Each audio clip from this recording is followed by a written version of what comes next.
Hey, what's up, guys? We're back working on our 1953 Ford truck. And on this episode, I'm going to show you how to make your own air ride out of some used parts, some plumbing parts from Lowe's, and some miscellaneous plumbing parts and stuff I ordered off eBay for literally next to nothing. I'm going to show you how to put all this stuff in a Ford Explorer chassis. I'm Kevin. This is Ridge Runner Garage.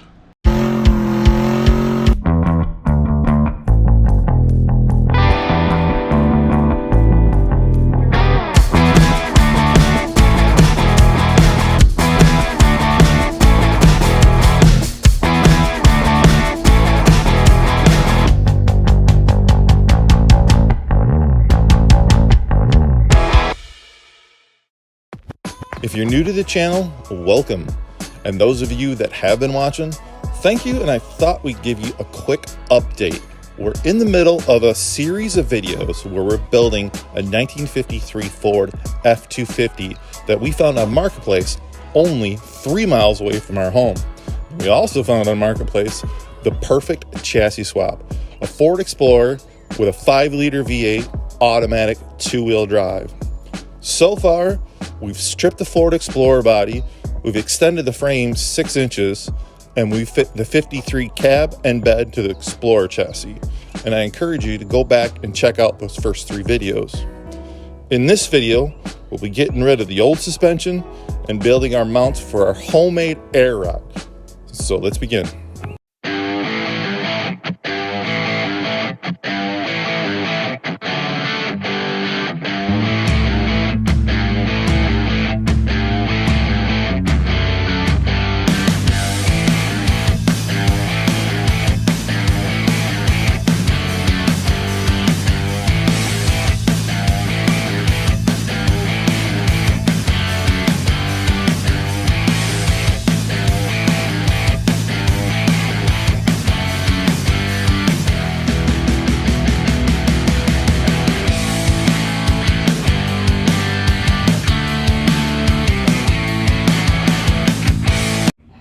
We got that big pile of parts out of there. So first things first, this rear end will actually move up high enough to where I wouldn't actually have to notch this frame. Trouble is I still need something to mount the airbag to, and I plan on doing that in the middle. You can actually mount an airbag to a control arm. I'm not going to do that here today. And this is how this control airbag is actually sitting on there. This, you can buy these from eBay. It's actually made for a 3-inch axle housing, and it's just a leaf spring mount. What I'm gonna do, I'm gonna just, this has 1 bolt hole in the bottom, 2 at the top, and that's just it. It's just this, it literally is just that simple. I'm gonna bolt this airbag to this. This mount is gonna sit right on this axle, and I'm gonna weld it right there. That's just gonna be how easy to make the bottom mount. Now, let's check out the C-notch.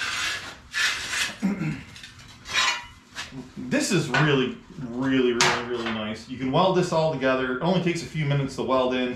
Normally what I would just do would just be a block of steel up here, weld it in, cut this out, but I'd have to still make my own, plates for this to go around it. This whole kit just saved me a ton of time. So I'm gonna grind this all up, clean it all up, figure out where to put this, and make some cross braces and some mounts, something for the airbag to connect to. Let me get this cleaned up and be back with you in a sec.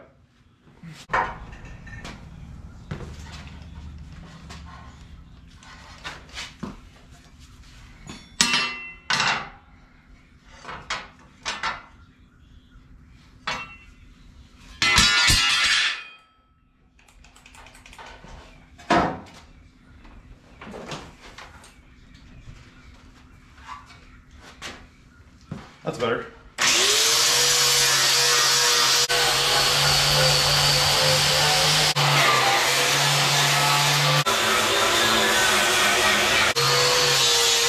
Check out these big vice grips. I got them out of the dumpster at work. Somebody's gonna throw these things away. I'm gonna put some nice tack welds on here And the reason I'm only going to tack weld this for now instead of welding it all together, even though this is most likely the permanent position of this, as I said in the last video, if you weld it all together, you're going to have to cut it apart for some reason. If you tack weld it, it's always right the first time, or most of the time anyways. So, let's get to welding.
Okay, here's where we're at.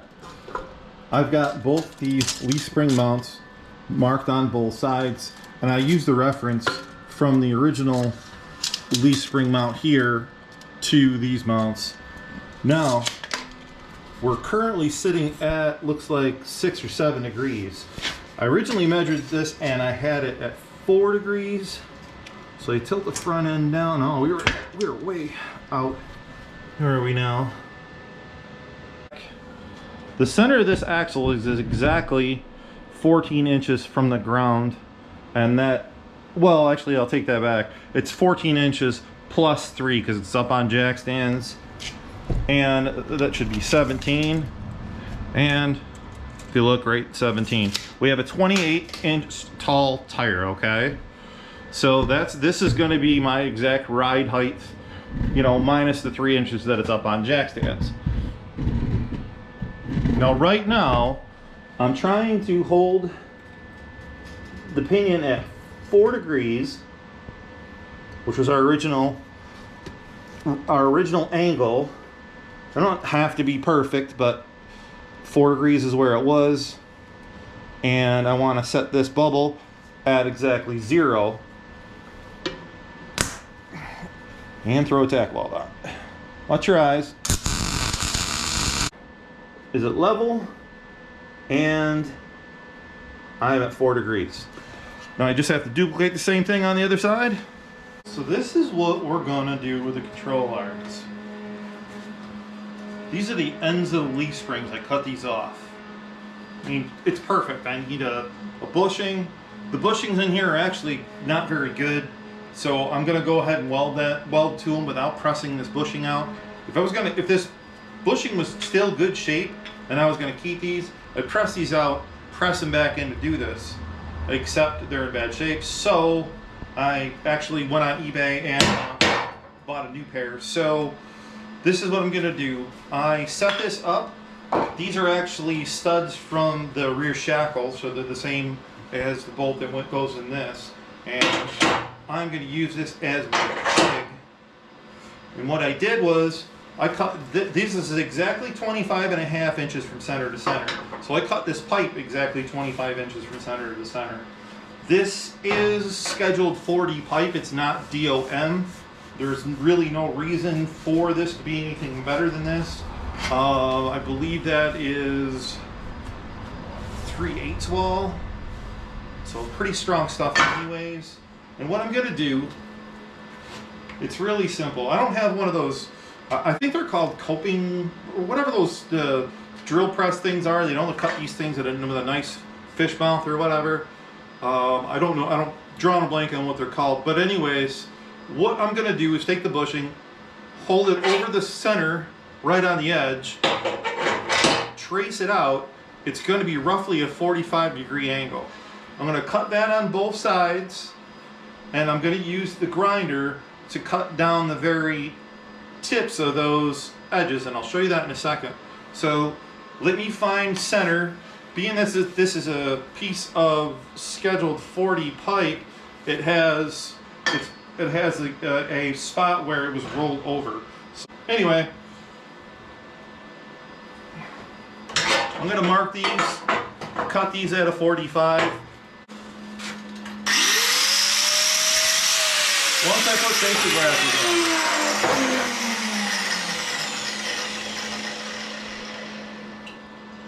Yeah. Better do that.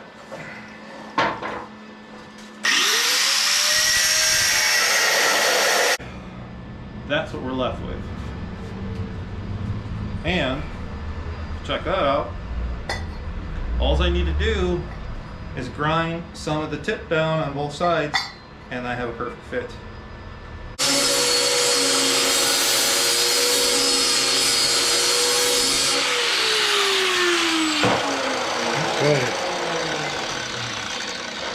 Look at that. You see that? Look at that. Slide right in between both bushings. I even leave this jig right here. I'm just gonna find the center, tack weld those in place. And this is what you're left with. Nice big beefy lower control arm.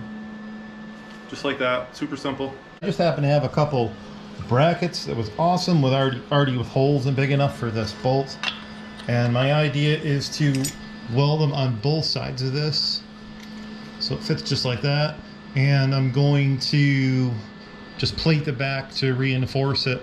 And that is our control arm. And then that's the actual factory leaf spring locations. All right, this is what I came up with for the upper mount. Yeah. Use the template. That's why the holes were so big, is because I measure great sometimes. Anyway, the two bolt holes in the bag, and I left a big notch for the air valve or airbag, the line for the airbag. And what my plan is, and this is up is pretty much as far as it's going to go, is to put two crossbars or two pipes going across this and weld them in. They're over here. So it's going to be something along these lines. I'll probably have to do one at a time. Make sure I'm centered. But yeah, that's what we're going to do. I'm going to start tack welding it in, see what we end up with. I've got my C-notches in. Got my control arms made here. These upper control arms, or whatever Ford calls them, this is great. This really helped me keep the rear end centered while I did this. The sway bar is hooked back up. This right here is just simple DOM pipe. You know, it's plumbing pipe. These plates here that I had, the top airbag mounts, they're 1/4 inch. They don't have to be 1/4 inch. They could be 1/8 inch, no problem. But it's rat rotting, or my version of rat rotting, and it's what I had laying around, so that's how that ended up. So I've got the frame. I threw a little paint on it. What do you think? It looks a little better. I didn't really paint it. I just kind of fogged it in a little bit.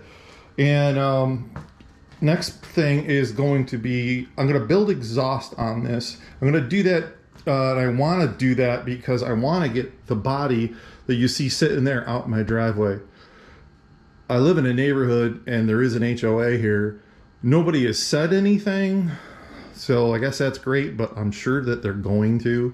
So my ultimate goal is, in the next couple of days, get the exhaust on this, get the fuel tank back in it, and at least get the cab and the bed on here. So my first thoughts on exhaust, I got all kinds of room, right? Well, no. This has a midship tank in it. And of course, you'll see conveniently, these are the holes. One has I welded into, and my frame extension is in, so I'm gonna have to drill that out. You know, if I had a nickel for every time I had to drill something out, cut something, oval some holes because I measured wrong, I'd have a lot of nickels. But so I've got a fuel cell over here. I was thinking about using that fuel cell that'd go in the back really, really nice. And, you know, I'd be able to make a nice exhaust. The only problem is that's only 10 gallons. The midship tank's about, I think it's 18 gallons maybe. And, you know, we're going to be probably getting something in the mid-teens for fuel economy. So, I don't know. I figure I'm going to put the midship tank back in it. Maybe doing a 2-in-1 exhaust. 3-inch, one single out. It's not like you'll be underneath it looking at the exhaust and seeing what I've got for an exhaust system. So I'm gonna build the exhaust, put the tank back in it, and see how it comes out. All right, check this out. The factory fuel tank. I had to do a lot of stuff, obviously, because I extended the frame, right?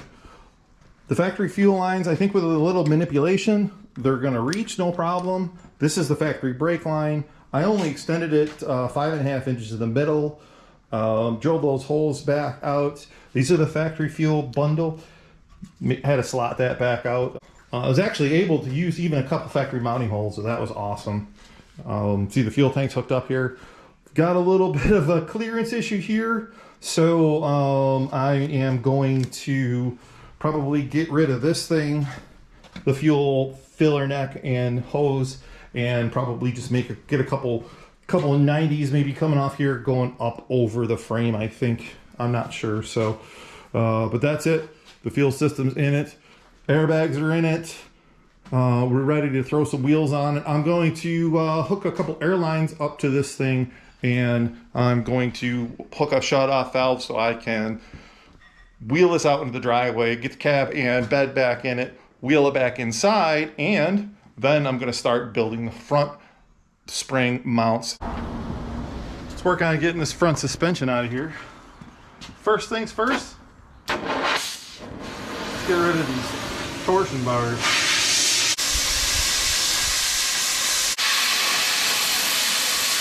We'll see how low this thing's going to sit. Ooh, nice. I'd like to get it lower than that though. Out with the old and into the new. This is the original factory Ford Explorer wheel, 235/70/15, and I can't get the truck low enough. So what we've got is these are the wheels I'm going to end up using on this. These are actually a set of wheels I sold to a friend of mine and I actually bought back. If you watch the burnout video, it's the beginning of our videos, you'll see me doing a burnout, and that truck actually has these wheels on at the time.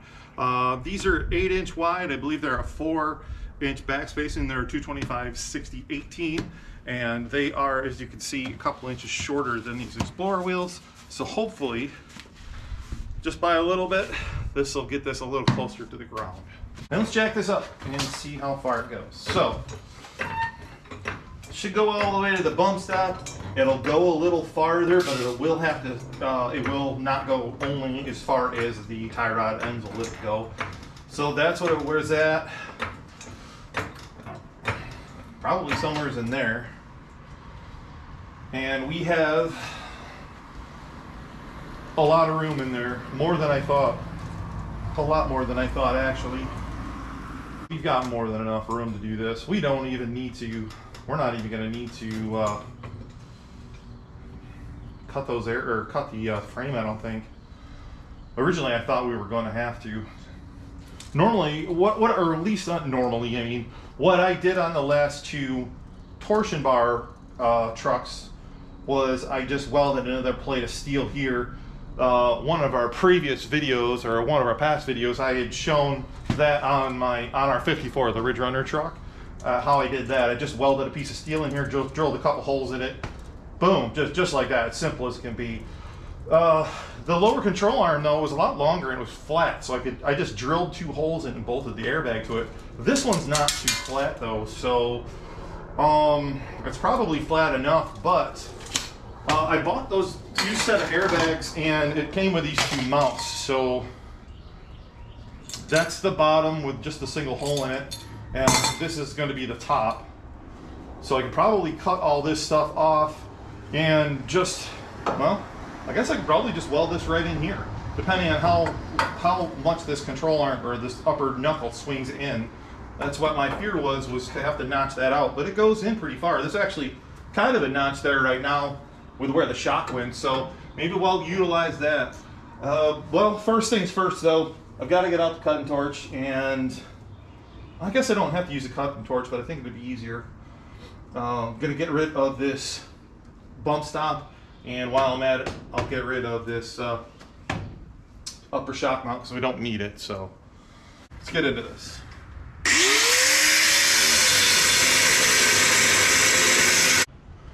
Whew.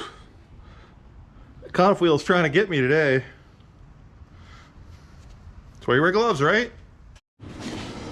So I cut all this out in there, notch this out to try to make room so this would go up farther. Guess what? It's still 20 inches. That won't go any farther. It's because the geometry right here gets too steep. Oh well, what are you gonna do? So this is what I have come up with this thing. In order to fit this particular airbag in there, looks like I've got plenty of room. I'm gonna cut this out. Like I said, these came along with these other plates. So what I'm gonna do is I am gonna cut this round piece off of this, and I'm gonna put it in there and put it in there at an angle. Actually, do I have to cut all this off? Maybe I'll just cut the whole round and put this in there so it matches the angle of this a little better, you know? Alright, well, I'm gonna have to cut this with the torch. You cut a round hole, and can't really do that with a cutoff wheel, so there goes nothing. Let's see how well this works.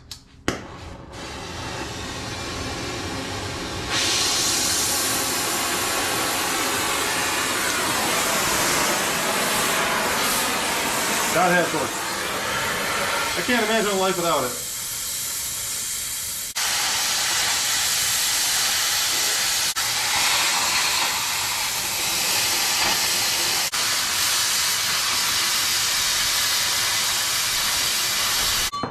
There we go.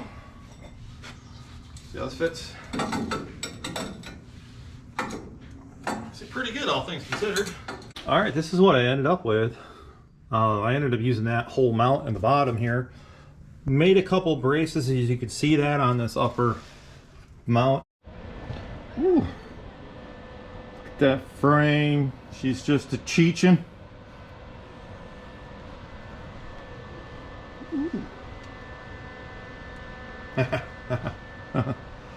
Yeah, I don't know, that amuses me. And here it is with the airbag in it.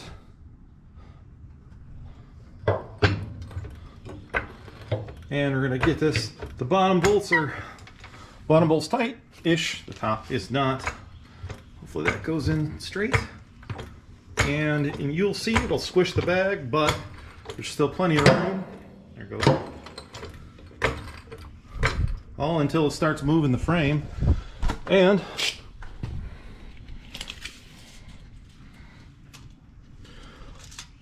again, 20 inches. That is perfect. And that's it. That is as simple as it gets. And that bag will fill full of air.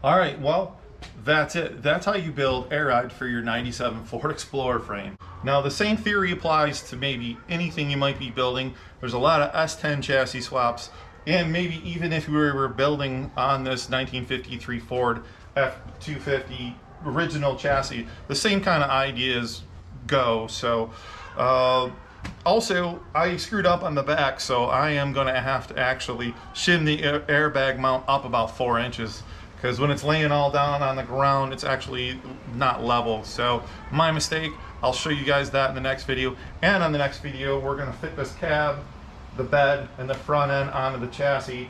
And looks like we're going to have to kind of cut the floor up a little bit. So again, thanks for watching. I hope you guys liked the video. If you do, select like and definitely subscribe to the channel. And I will see you on the next episode of Ridge Runner Garage.